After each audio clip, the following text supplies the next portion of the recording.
চলাচলের রাস্তা বন্ধ করে দেয়ায় এভাবে বাধ্য হয়ে মই বেয়ে ঘরে যাওয়া আসা করতে হচ্ছে একটি পরিবারের। এই পরিবারে নেই ছেলে সন্তান, রয়েছে 7টি কন্যা। এই সুযোগ কাজে লাগিয়ে এই ধরনের অত্যাচার হয়রানি করছে তাদের আপন চাচা। এমনই অভিযোগ ভুক্তভোগী পরিবারের। চকরিয়ার পৌর বড়বিহুলার বুড়িরপাড়া গ্রামে এই ঘটনা ঘটে।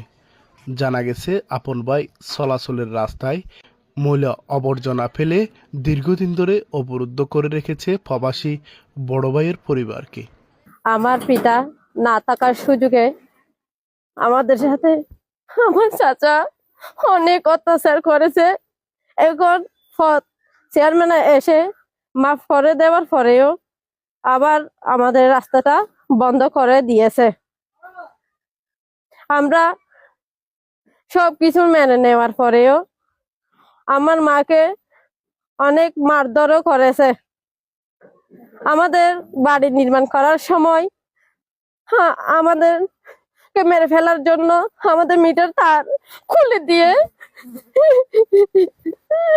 অনেক চক্রান্ত করেছে।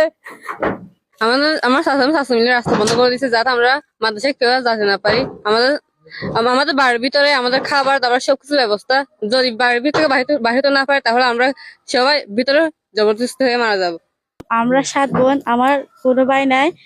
সেই সুযোগে আমাদের রাস্তাটা বন্ধ করে দিয়েছে, যার জন্য আমরা কেউ মাদ্রাসায় হাফেজখানা দিতে পারতেছি না। ঘরের মধ্যে সবকিছু করতে হচ্ছে। আর আর আমার আম্মু অ্যাক্সিডেন্ট করছে কিছুদিন আগে। আমার চাচা চাচি আমার নিজের চোখের সামনে আমার আম্মুকে মারছে, যার ভিডিও আমি নিজের হাতেই করেছি। এছাড়াও চলাচলের রাস্তা বন্ধ করার প্রতিবাদ করায় বড় ভাইয়ের স্ত্রীকে প্রকাশ্যে হামলাও চালায় ছোট ভাইও তার স্ত্রী। ভুক্তভোগী প্রবাসী বেলাল উদ্দিন ওই গ্রামের মোহাম্মদ ইসহাক আহমেদের ছেলে। কিছুদিন পূর্বে প্রবাসী বেলালের স্ত্রী সড়ক দুর্ঘটনায় আহত হয়ে চিকিৎসা চলছে বাড়িতে। চলাচলের পথ বন্ধ করে দেয়ায় চিকিৎসা নিতে পারছেন না তিনি।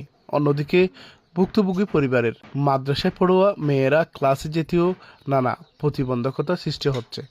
প্রবাসীর স্ত্রী মুতাহারা বেগম বলেন, তাদের ক্রয় করা জায়গায় চলাচল করতে দিচ্ছে না দেবর।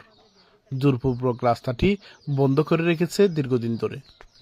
আর পঞ্জের আজ মাদ্রাসা তাই নয় তো পথ বন্ধ করে একজন তাই নয় বেশি বেশি হচ্ছে হাল ল্যাং করে অ্যাক্সিডেন্ট নাই রে আর ওরেরও জানাই নন জানাই, তারপর চেয়ারম্যানেরও জানাই, ফটকুলি দিলে আজনে বাইশে দিয়ে আরো বেশি হচ্ছে যার ঘরতে বেশি অনেক লেখাপড়া করতে না ওদের শিক্ষা তারা মারা লইতে এটা আর দরা দরা বেড়া তারা বেগে লাম ফেলে সালতালি তাই আর খাবার দরা দেয় গল্প ওদের আর জিনিসপাতি ব্যাগের অনেক লই যায় আর ফোনেরও তো শিশু ফোন ব্যাগুনেরও মাঝে আর।